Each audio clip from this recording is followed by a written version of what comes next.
이 시간 담임 목사님께서 작은 순종에 주시는 큰 축복이라는 제목으로 말씀 선포하실 때 큰 은혜 받으시기 바랍니다. 할렐루야.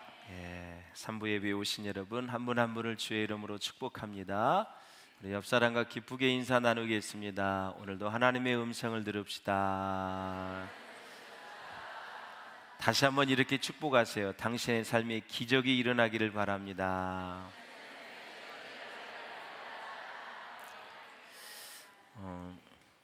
기적이 일어난 그 본문이니까 마음속에 주여 믿음으로 말씀을 받겠사오니 내 삶에 기적이 일어나게 하여 주옵소서.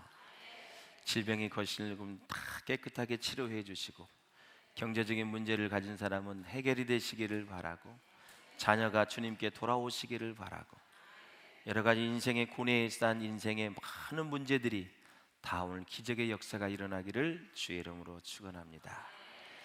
자, 예수님이 베푸신 기적이 참 많이 있는데요, 거기에 보면 우리 몇 가지 레슨을 좀 받을 필요가 있어요.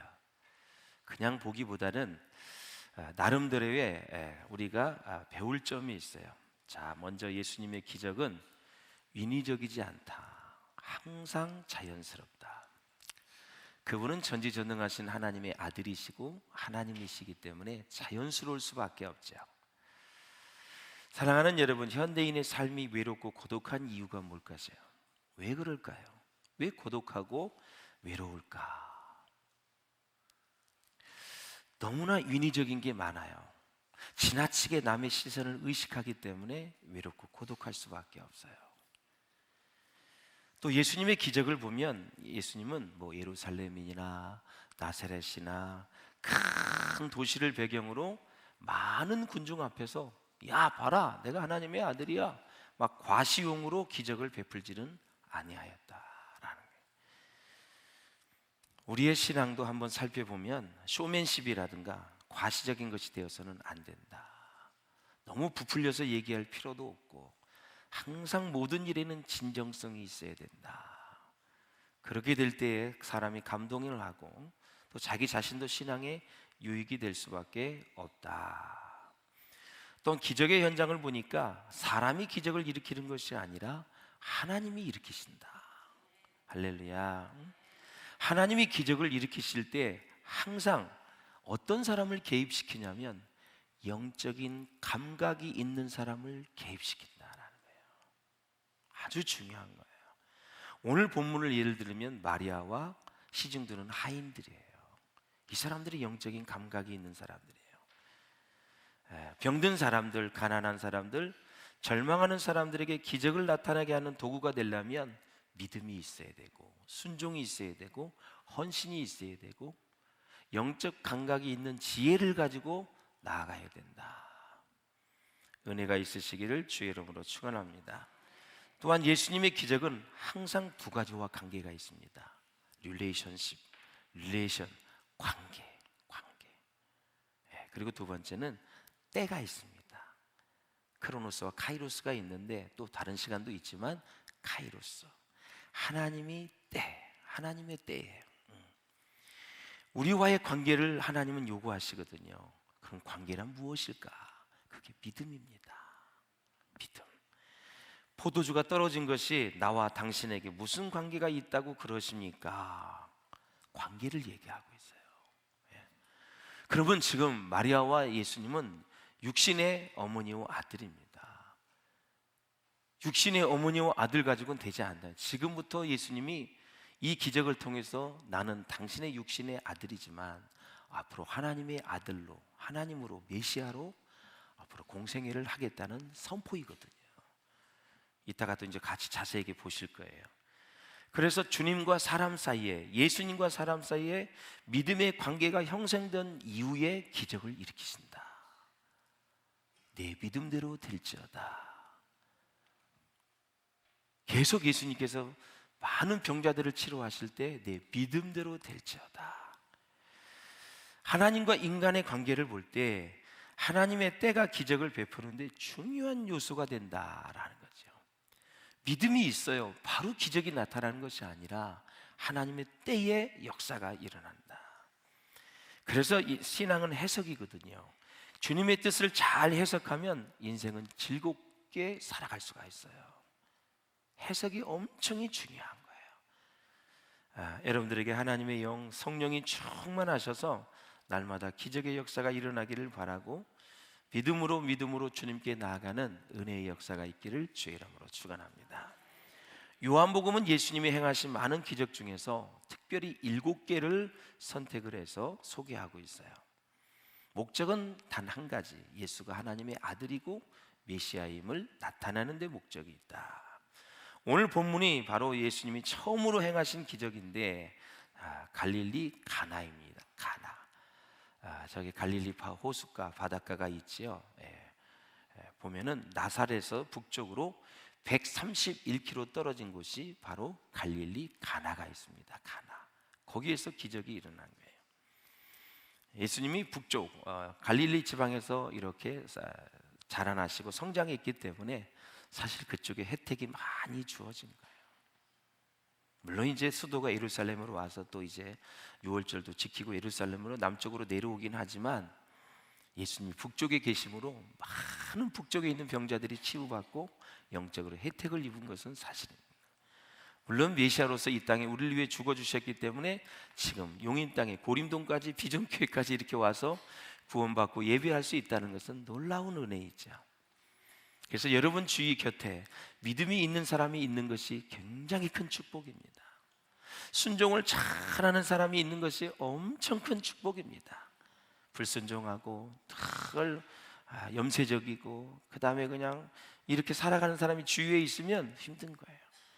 결국 그런 것들의 결론은 다 우울증으로 가는 거고 조현증 다 그렇게 가게 돼 있거든요. 이 심령은 하나님이 주셨고 하나님이 형성대로 만들었기 때문에 하나님을 모시지 않는 한 이 심령은 치유될 수가 없어요. 약으로 보완이 되지만 근원적인 치료는 날 위해 죽으신 예수 그리스도 위에는 내 마음을 치료할 수가 없는 거예요. 그러니 여러분 마음속에 예수님을 오늘 모셔드리는 은혜가 있기를 주의 이름으로 축원을 드립니다. 자, 기적이란 무엇일까요? 기적이란 한번 읽어보세요. 시작. 사람으로 할 수 없는 신비한 능력이다. 사람으로는 할 수 없는 신비한 능력이 바로 기적이에요. 그래서 기적이란 어떤 기적이든 하나님이 개입하셔야 가능해요. 하나님이 개입하셔야 돼요. 성경에는 수많은 기적이 나오는데 하나님이 기적을 행하실 때는 항상 보면 두 가지가 있어요. 믿음이 있었고 영적인 감각이 있는 사람이 그곳에 있었다. 그래서 가나의 혼인잔치에는 마리아의 믿음과 하인들의 순종을 엿볼 수가 있다. 그걸 주목해서 보셔야 돼요. 마리아의 믿음, 어떤 말을 했고 어떤 대화를 했고 하인들은 도대체 어떻게 순종했는지를 보셔야 돼요. 아유, 포도주가 그냥 맛이 있어서 맛있게 먹은 게 가나의 혼인잔치의 뜻이 아니잖아요. 여러분. 얼마나 많은 의미가 있는데 언제나 기적이 나타나는 현장을 가보면 거기에 등장하는 사람이 있는데 순종하는 모습이 나타나는 거예요. 순종하는. 그래서 기적은 언제나 누구를 따라가느냐 하면 순종을 따라갑니다. 늘 기적은 순종을 따라다녀요. 본문의 기적은 우리에게 관계를 요구한다. 관계. 여기서 관계는 아까 조금 전에 말씀을 드렸죠. 믿음을 말하는 것입니다. 예수님은 포도주가 떨어졌다는 마리아의 말을 듣고 어떻게 했어요? 예수님이 어머니, 그것이 나와 당신에게 무슨 관계가 있다고 그러십니까? 이렇게 말씀을 하고. 이것이 무슨 의미의 말씀이에요, 여러분? 예수님과 사람 사이에 믿음의 관계가 형성된 이후에야 기적을 일으킨다는 거예요. 정리를 하자면 믿음은 하나님의 능력을 움직이는 힘을 가지고 있어요. 그래서 하나님과 상관없는 일을 믿음을 갖게 되면 하나님과 상관 있게 만드는 게 믿음이에요. 기도는 하나님께 올리게 되면 하나님이 일하신다라는 거죠. 기도와 믿음은 같이 가는 거예요. 따로 떨어질 수가 없어요. 그리고 상관없는 일을 믿음은 상관 있는 일로 만드는 게 믿음이다. 그러니까 내 삶에 지금 기적이 일어나는 부분에 믿음으로 예수님을 초청하세요. 하나님, 이 부분에 예수님이 만져주셔야 됩니다. 예수님 일하셔야 됩니다. 역사하셔야 됩니다. 이렇게 초청을 하세요. 내 지혜로 막 하지 마시고요, 먼저 초청을 하세요. 어떻게 해야 됩니까? 그 굉장히 중요한 신앙의 모습이에요. 이어서 예수님은 말씀하시기를 아직 내 때가 이르지 않았다고 말씀을 합니다. 이것은 바로 우리가 원하는 때에 기적을 일으키시는 것이 아니라 예수님이 원하실 때 기적을 일으키신다라는 뜻이에요. 예수님이 원하실 때.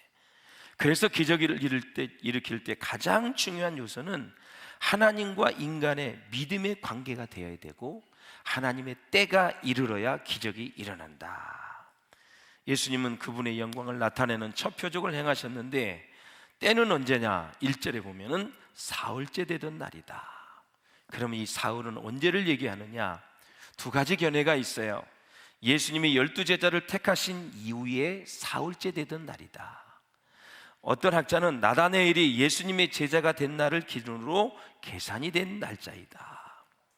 장소는 갈릴리 가나입니다. 배경은 잘 아시다시피 결혼식이에요.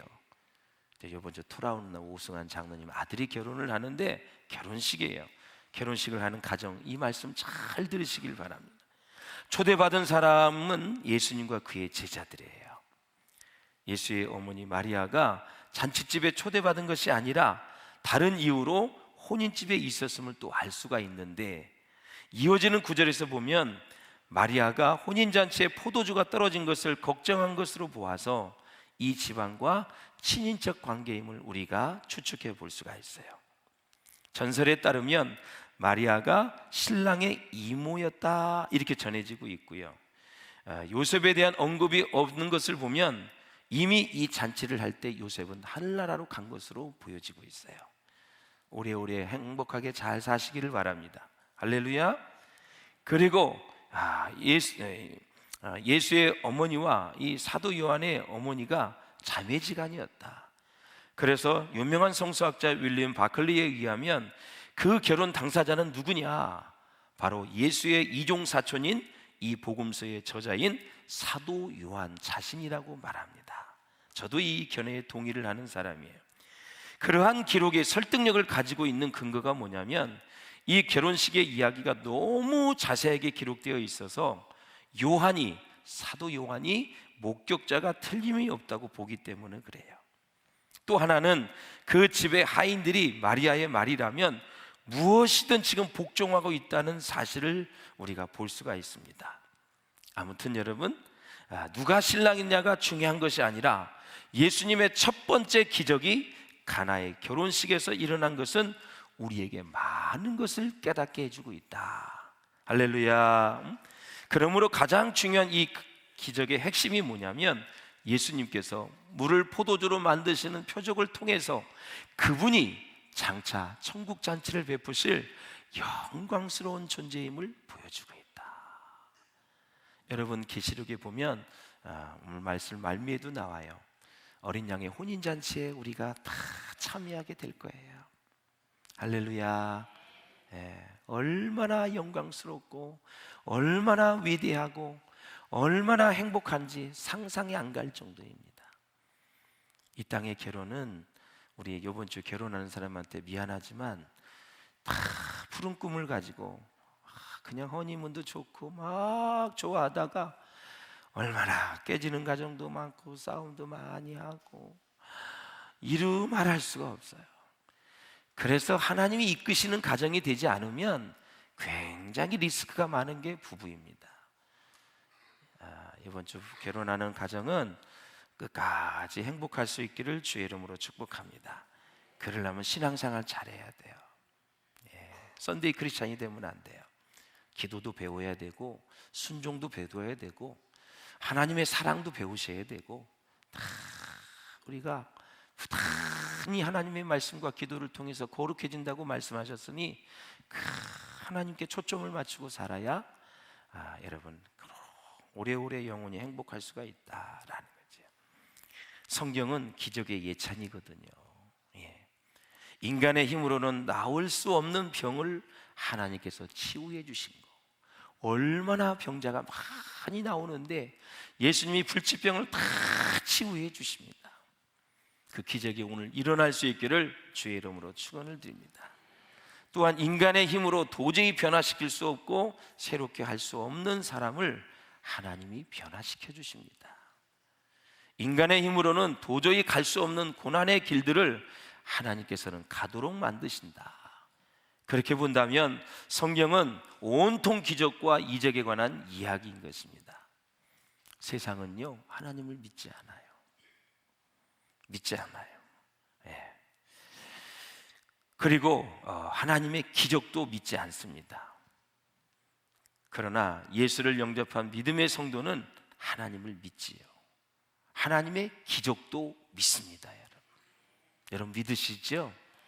끝까지 믿는 게 얼마나 중요한지 몰라요. 이따도 말씀을 드리겠지만, 자, 포도주를 갖다 주라 그랬어요. 물을 따라서 항아리에. 그러면 항아리에 물을 따를 때 바로 포도주가 돼야 되잖아요. 그럼 의심이 생기는 거예요. 그럼 맹물 갖다 주라는 거네. 그런데 잘은 모르겠지만, 어떻게 변화된지 모르겠지만, 이 물을 떠서 이제 하객들에게 갖다 줄 때 변했는지, 따를 때 변했는지 모르겠지만 항아리에 부을 때는 물이었다라는 사실이에요. 이렇게 성경은 끝까지 하나님을 의지하게 만드는 거예요. 끝까지 0.01의 불신도 없이 전폭적인 퍼펙트 100%의 믿음을 하나님이 원하신다라는 사실이에요. 병이 아프다가도 의사가 무슨 말을 하면 성경은 저리 가라고 의사 말만 듣는, 그게 아니라 의사는 당신은 한 달 있다 죽습니다 이야기를 해도 그저 하나님께 감사하고 끝까지 주님 의지하는 거예요. 할렐루야.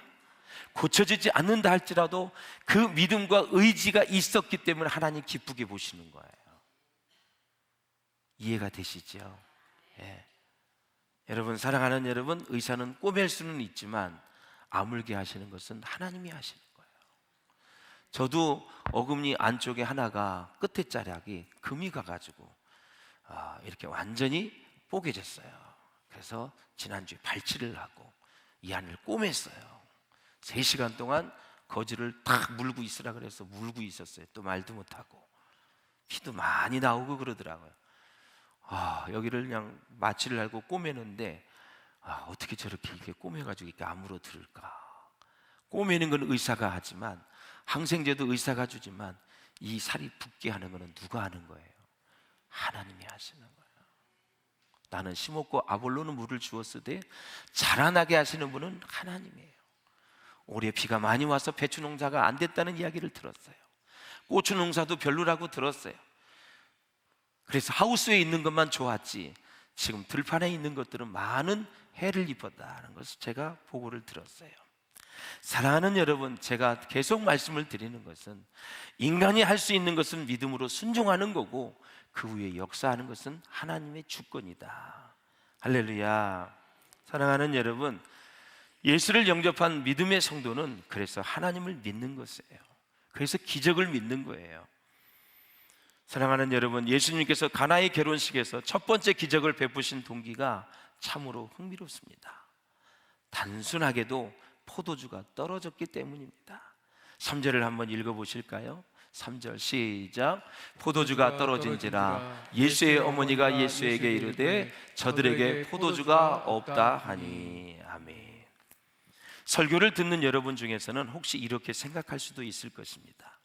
거룩하신 하나님, 전능하신 하나님, 위험하신 하나님 앞에서 진짜 영적이고 고성한 인생의 문제를 가지고 구해야 하지 어떻게 저렇게 사소한 문제를 가지고 구할 수 있느냐.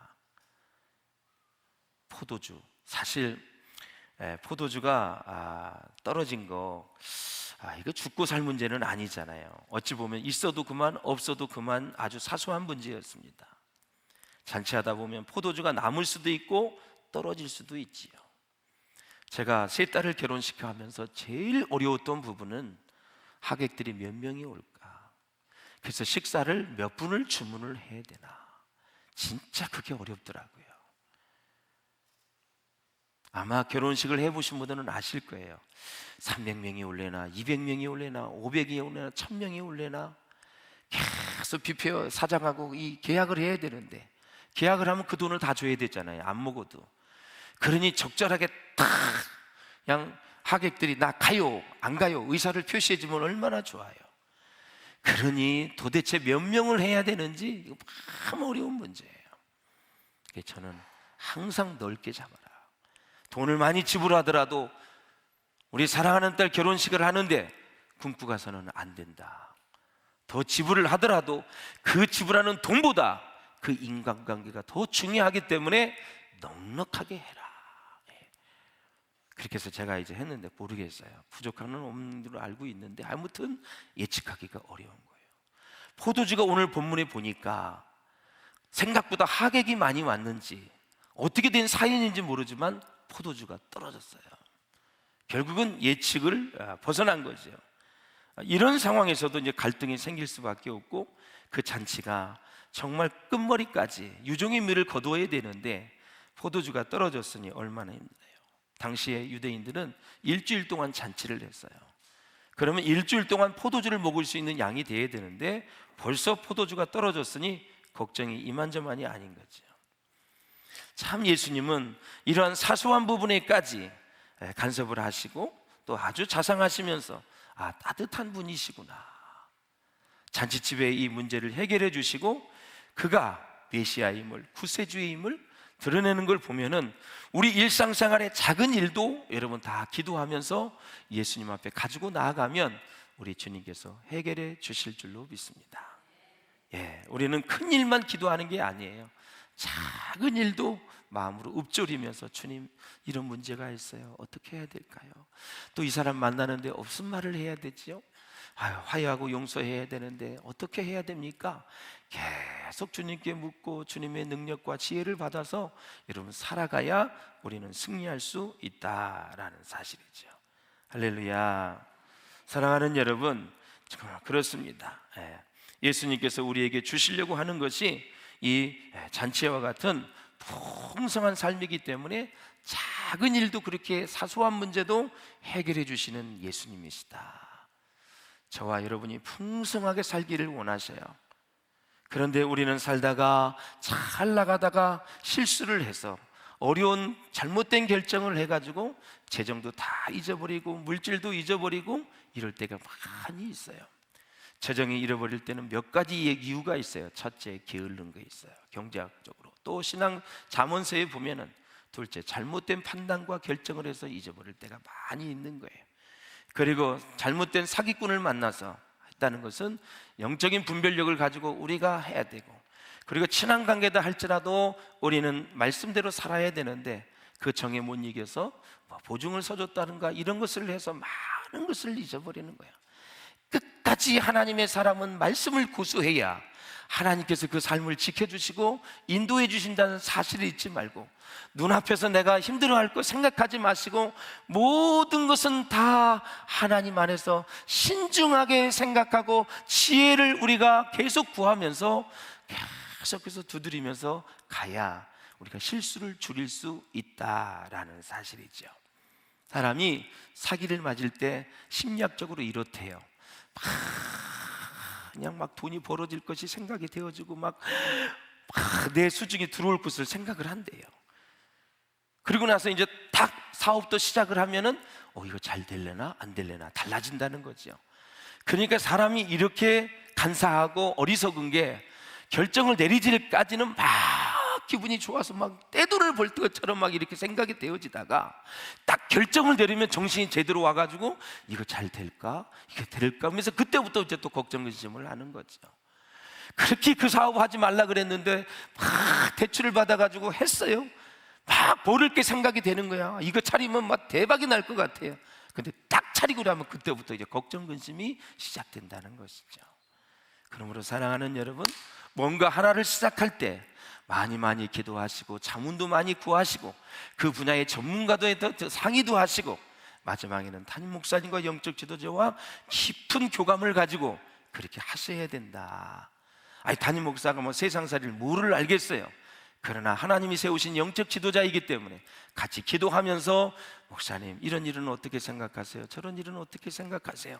하시면서 기도를 부탁하고 그래 집사님 며칠 동안 한번 같이 기도해보자 이러면서 늘 하나님께 묻고 가면 하나님은 선하신 분이기 때문에 그 일이 하나님 앞에 합당하지 않으면 막아주실 것이고 그 일이 정말 복이 될 것이라면 하나님께서 시온의 대로로 활짝 열어주실 줄로 믿습니다. 할렐루야. 망하는 것은 쉽게 망하기 때문에 신중하게 생각해야 돼요.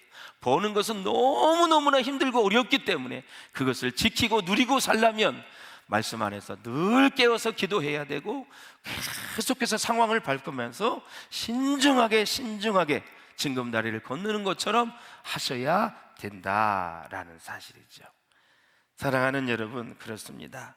오늘 우리가 이 땅을 살면서 무슨 일을 하든지 주님 앞에서 잔치가 되게 하려면 그만큼 믿음을 가지고 준비를 잘 해야 된다라는 거죠. 자, 2장 4절을 한번 읽어보세요. 예수님은 어머니 마리아가 부탁하는 것을 냉정하게 거절하시는데 시작. 예수께서 이르시되 여자여 나와 무슨 상관이 있나이까 내 내 때가 이르지 아니하였나이다. 아멘. 여기 여자애는 헬라어로 귀나이라는 그런 단어예요. 귀나이.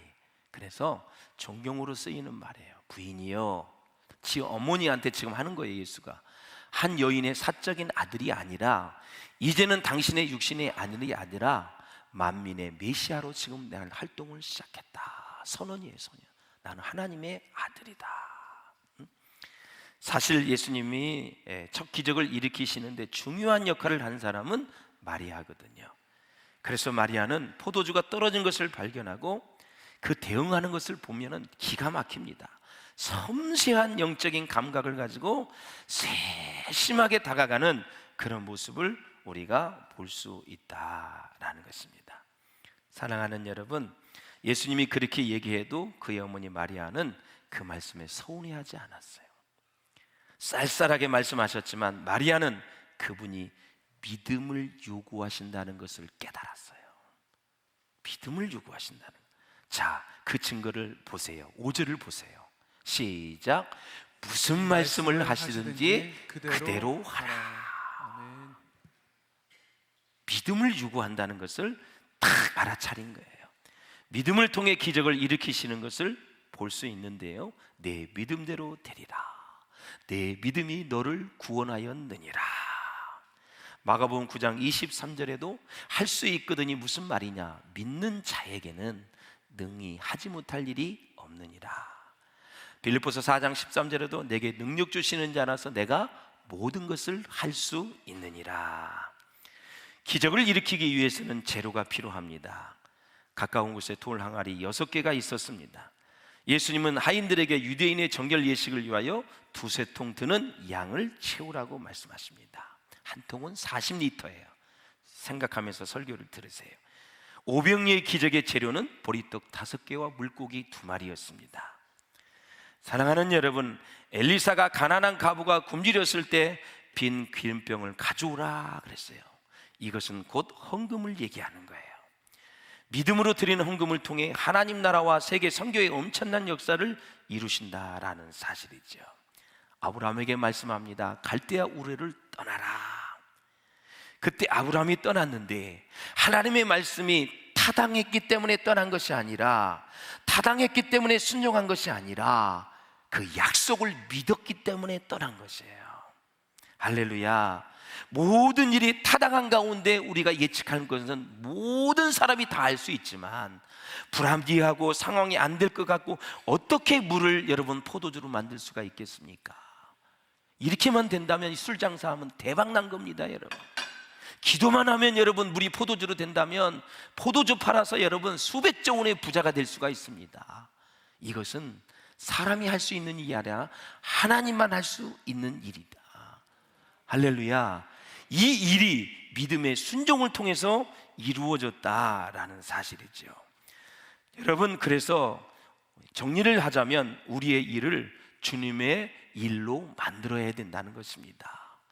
그래서 주님의 말씀대로 순종하면 그것이 주님의 일이 되는 것입니다. 여러분, 순종 안 하면 그냥 내 일이 되는 거예요. 어떤 행사든 어떤 여러분 교회에서 하는 일이든 다 주님의 일로 만드는 것이 실력이에요. 우리의 일을 주님의 일로 그렇게 만들려면 주님의 말씀대로 순종하면 그것이 주님의 일이 되는 것입니다. 그럼 주님의 일이 되면 누가 일하시는 거예요? 예수님이 일하시는 거죠. 하나님이 일하시는 거죠. 이게 믿음의 원리다라는 것입니다. 예수님이 베드로에게 참 물고기를 못 잡았을 때 정말 명령을 합니다. 뭐라 그랬어요? 누가복음 5장 4절에 보면 깊은 데로 가서 그물을 내려 고기를 잡으라 그랬습니다. 상상 외로 그물이 찢어질 정도로 많이 잡았습니다. 이치에 맞든 안 맞든 예수님의 말씀만 따르면 된다는 것을 우리에게 보여주고 있는 거예요. 사랑하는 여러분, 교회는 축구장에 축구를 보러 가는 그런 곳이 아닙니다. 안 되는 사람, 죄인들이 와서 새롭게 변화되어 주님의 자녀가 되는 곳이 교회입니다. 마음이 괴롭된 사람들이 와서 마음의 평안을 얻는 것이 교회입니다. 주님이 함께하는 교회는 누구든지 오면 기적을 체험할 수밖에 없다라는 것입니다. 여러분, 병든 자가 오면 병이 나을 줄로 믿습니다. 불행하고 안 되는 가정이 교회에 오게 되면 행복하고 잘 되는 가정이 될 줄로 믿습니다. 불순종하는 자녀가 축복을 받는 순종의 자녀가 될 줄로 믿습니다. 이렇게 믿음으로 계속 순종하는 삶을 살다가 보면 자기도 모르는 사이에 기적이 일어나는 것입니다. 하나님의 말씀을 순전히 믿고 의지하고 순종하면 우리 교인도 심령의 본질적인 변화가 일어날 수 있고 인격이 성숙하게 되고 양심이 깨끗해지고 언어가 생명을 살리는 말로 바뀌게 되어지고 도덕적인 수준이 높아지고 배려를 잘하고 섬기는 사람이 되고 주님의 향기를 드러내고 복음을 기쁘게 전할 수 있고 죄인이 의인이 될 수 있고 욕심 많은 땅의 사람이 모든 사람을 섬기는 천국의 백성 시민이 될 수 있다라는 것입니다. 뿐만 아니라 악한 일을 일삼는 사단의 종노릇하는 것에서 벗어나서 하나님을 기쁘게 하는 주님의 종노릇하는 복된 인생이 될 줄로 믿습니다. 그래서 우리가 삶의 현장에서 정말 믿음으로 살면 죄가 떠나가고 귀신이 물러가는 영적인 능력과 권능이 시작될 줄로 믿습니다. 그래서 세상을 믿음으로 이기는 것입니다. 대저 하나님께서 난 자마다 세상을 이기느니라. 세상을 이기는 이김은 이것이니 우리의 믿음이니라. 결국 혼인잔치집은 예수님과 제자들을 초청했습니다. 기적을 맛보았습니다. 여러분, 우리의 삶의 현장에 예수님을 초청할 수 있기를 주의 이름으로 축원합니다. 예수님, 이런 부분에 이런 상황에 예수님이 오셔야 됩니다. 계속 초청을 하십시오. 그 많은 사랑에 피곤하게 사람만 만나지 마시고 조용히 주님의 교회에 나와서 기도하면서 이 부분에 주님 나와 간섭하여 주시고 인도하시고 역사하여 주시옵소서. 주님이 지혜를 주실 줄로 믿습니다. 그 문제를 해결할 수 있는 능력을 주실 줄로 믿습니다. 여러분, 하나님, 내 사업장에, 내 자녀의 문제에, 내 결혼 문제에, 내 모든 직장 문제에, 내 가정의 문제에 주님을 초청하오니 해결하여 주시옵소서. 그렇게 나아갈 때 주님께서 역사해 주실 줄로 믿습니다. 말씀을 뵙겠습니다. 우리 계시록 19장 9절을 읽고 마치겠습니다. 시작. 천사가 내게 말하기를 기록하라. 어린 양의 혼인잔치에 청함을 받은 자들은 복이 있도다 하고 또 내게 말하되 이것은 하나님의 참되신 말씀이라 하기로. 아멘. 사랑하는 여러분, 그렇습니다. 성도의 삶은 이 땅에서 고통당하는 것으로 끝나지 않습니다. 아름다운 천국잔치, 어린 양의 혼인잔치가 우리를 기다리고 있습니다. 우리가 이 세상의 육신의 장막이 무너지면 이제 주님께서 우리를 위해서 베푸신 잔치에 우리가 가게 되거든요. 여러분, 이 땅에 7순잔치, 6순잔치, 8순, 9순잔치 못했다 할지라도 서운해하지 마세요. 그거보다 수억 배 좋은 아름다운 찬란한 그 어린 양의 혼인잔치가 우리를 기다리고 있어요. 그래서 주님께 소망을 두세요. 어떤 애들은 7순잔치에 뭐 유럽도 갔다고 어디도 갔다고 미국도 갔다고 막 자랑을 했는데 나는 간데도 동남아도 못 갔고 제주도도 못 갔어. 그래도 실망하지 마세요. 아름다운 혼인잔치, 예수님이 베푸신 그 잔치가 우리를 기다리고 있어요. 소망 중에 주를 기다리는 그런 믿음을 가지고 승리할 수 있기를 주의 이름으로 축복을 드립니다. 그래서 사랑하는 여러분, 이 잔치는 죽임당하신 어린 양이 준비한 거예요. 우리를 구원하시고 이 잔치에 참여시키기 위해서 십자가에 죽으시고 3일 만에 부활하신 예수님이 초청하는 잔치입니다. 그래서 사랑하는 여러분, 결론은 순종하면 뜻은 나중에 알게 됩니다. 이게 바로 굉장히 중요한 말씀이에요. 천국 잔치를 우리가 소망하면서 매일 거룩함과 순종으로 깨어 있어서 예수님의 오실 날을 준비하며 하루하루 우리의 삶의 일상이 기적이 되시기를 바라고, 여러분의 삶 가운데 기적이 날마다 일어나시기를 주의 이름으로 축원합니다. 함께 기도하겠습니다. 하나님, 오늘 이 하나님 가나의 혼인잔치를 통해서 우리가